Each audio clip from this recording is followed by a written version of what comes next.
What's up, guys? Welcome to Daily Dose of Reddit. This is your host, Zach, and today's subreddit is r/ProRevenge.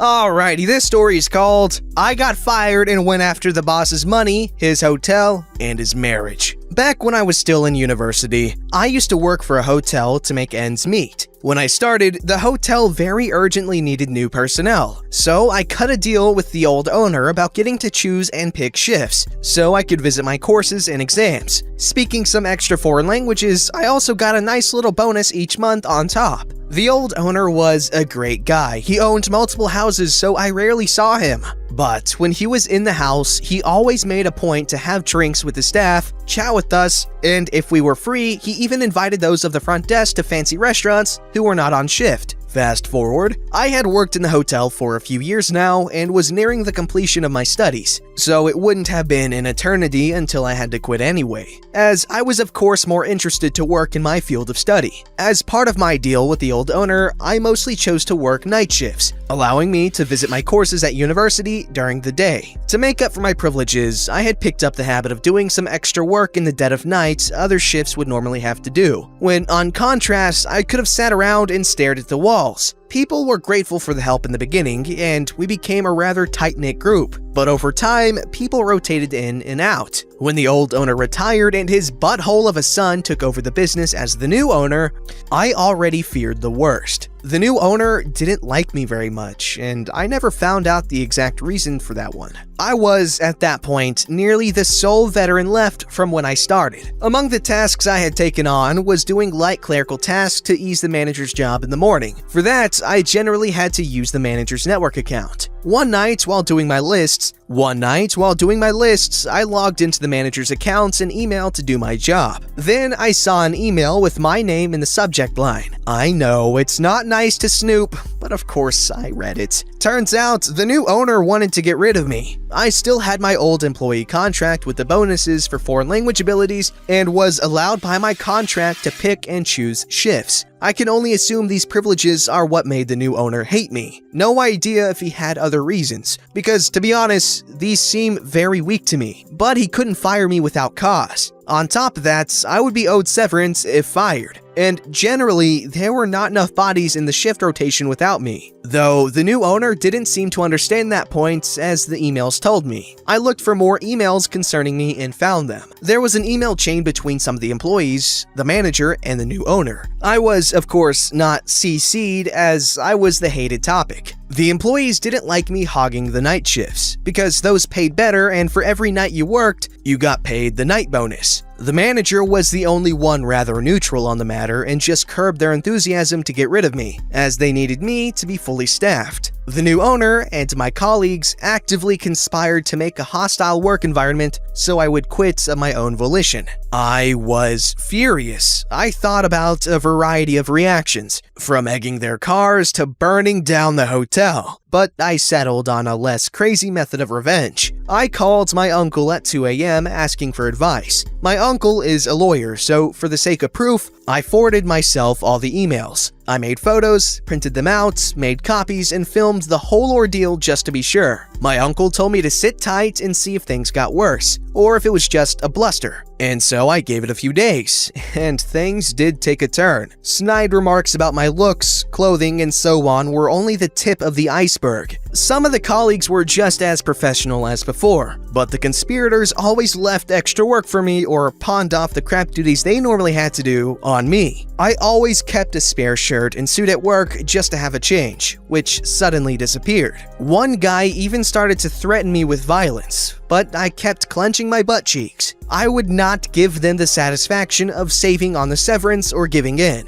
I am a big boy after all. I did, however, stop doing any extra work I was not obligated to do, which in the end was the reason they used to fire me. They still had to pay me severance. The next day, my uncle, with bundled proof of the email and all the documented harassment by my colleagues, served the hotel my lawsuit. It started with wrongful termination and ended with harassment. Reportedly, the manager went white as a sheet when he realized where the emails must have come from. The new owner had been on vacation and had to cancel his expensive vacation in France to deal with this. Their counsel advised them to settle, so I accepted my severance and a hefty bonus on top.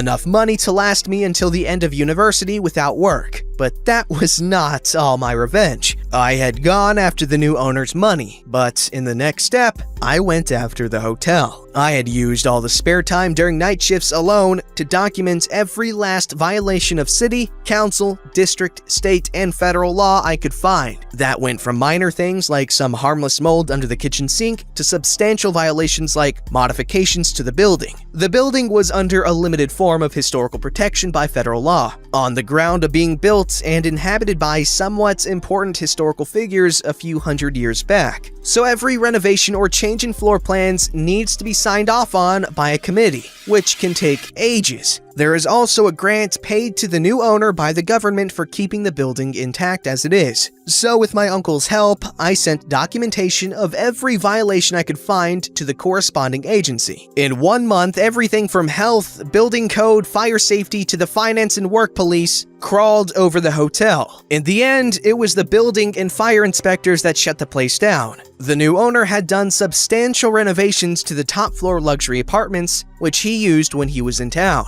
So the new owner had to pay back the grant, pay fines for unauthorized alterations to the building, endangering his guests because something wasn't built right according to the fire code, and had to close down shop until the building was fixed. I also tipped off a friend who had studied journalism and worked at a local paper. The paper ran an article on all the violations accumulated, which tanked the business once it had reopened, as the newspaper article had led to horrible reviews. In the end, to afford all the fines, repayments, and building costs, the new owner sold the hotel. As the cherry on top, all the buttholes who had tried to harass me out lost their job. Granted, the people who didn't do anything to me lost their jobs too, but didn't do anything to stand up for me or help me either, so I don't feel too much remorse. And the revenge cherry on top was that the new owner, whenever he was in town, used to bring home escorts, which in my country is not illegal, but he was married. It took some doing to get that information to the new owner's wife, but one of my former colleagues, who had quit before all this had happened, had her email. So I let her know what the new owner was up to when he was out of town. I don't know what exactly happened, but they did divorce in the end. Make of that what you will. Okay, I'm not trying to defend anyone here, but wouldn't all those emails be considered illegally obtained evidence because he was snooping? Okay, well, they aren't from America, so maybe the laws are different, but that part of this story is just kinda iffy, but who cares? Good story. This guy was thorough.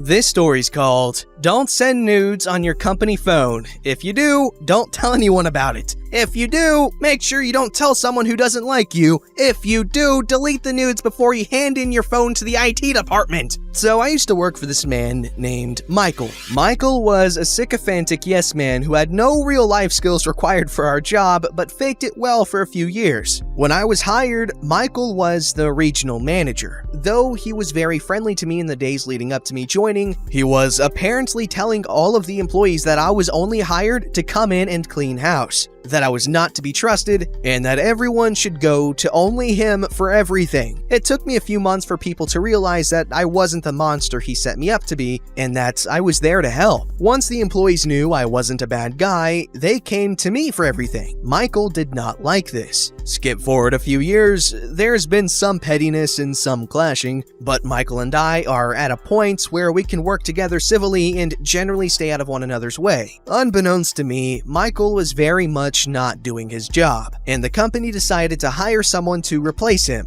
Charles. However, because my company believes in second chances, Michael was allowed to step down to a lesser role. Charles came in and he and I clicked right away, and Michael faded into the background. Now, Michael's wife was not very impressed with this demotion. Some bad crap went down, fights were had, and finally a divorce was announced. Michael decided that at the ripe old age of 45, he was going to jump right into the online dating world. He had a new date every 2 or 3 days and was constantly bragging about the girls he was going out with, but never seemed to realize that he only ever had first dates. No one apparently wanted a second. During this freewheelin' free-for-all, Michael apparently met a girl on Plenty of Fish. They hadn't met, but were talking and flirting all day, every day. After about 2 weeks of Plenty of Fish girl, Michael started complaining about money. He'd be on the phone with some company or another paying a late bill or setting up a payment plan. He would ask ask constantly if we could order pizza for one of the teams and then eat that. He started looking pretty bedraggled. One of Michael's female friends from work started complaining to me that Michael was always asking her for money. When I asked why, she said Michael was sending money and paying bills for this Plenty of Fish girl. I was a little surprised. They had never met. He didn't have much money to begin with, and lending money is always a weird situation. The friend later told me that Michael had sent some suggestive photos to the girl and that she was holding them over his head. This didn't really sit right with me.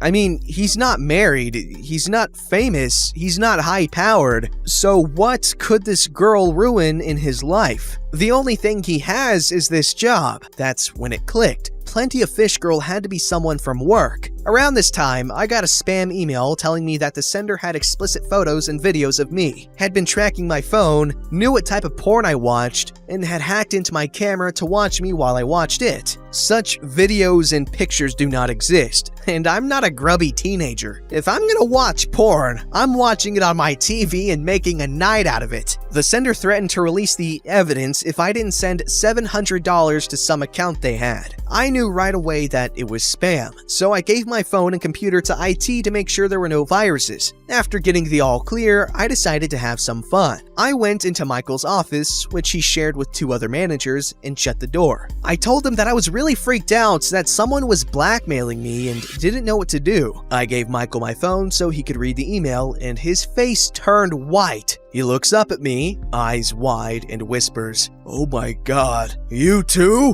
I asked what he was talking about, and he told me that someone had stolen pictures from his phone and was threatening him, and that he'd already sent them money. I kept a straight face and said, "Oh my God, that's horrible! You should give your phone and computer to IT to see if it's a virus and if they can track anything down." This man jumped right the fridge up. He bolted into IT and told them he thought he had a virus on his phone and handed it over.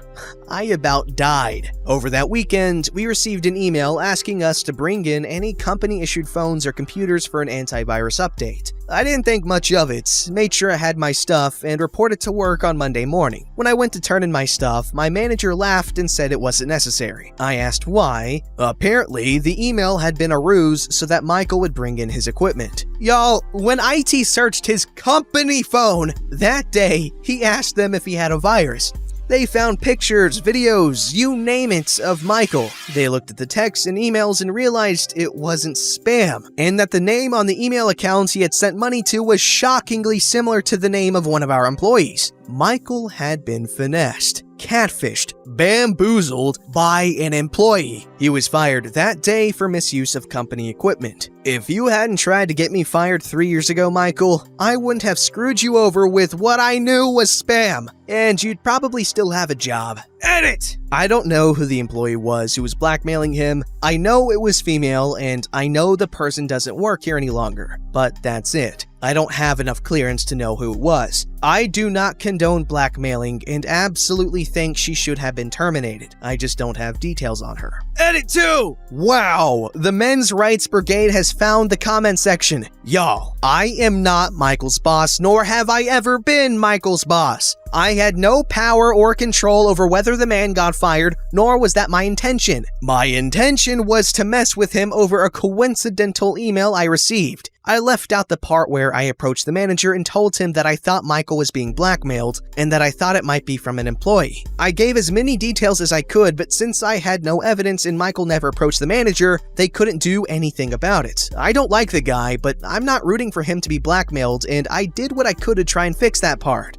being that he never told me himself it was happening. This story is about how a man screwed with me for years, decided to send pics from his company device, how I got a spam email somewhat similar to what was going on, and how Michael took that knowledge to turn himself in for misuse of company equipment. It's not about me going out of my way to get someone fired for a 3-year grudge. It's not about me blackmailing him. It's not about me kicking a man while he's down. Okay, I'm glad that clarification was included because I was thinking the Redditor here was the jerk in the situation. Okay, not the jerk, but a jerk. But yes, guys, please make sure your company hardware is clear of your hardware. Don't forget to like, subscribe, and hit that bell to never miss an episode.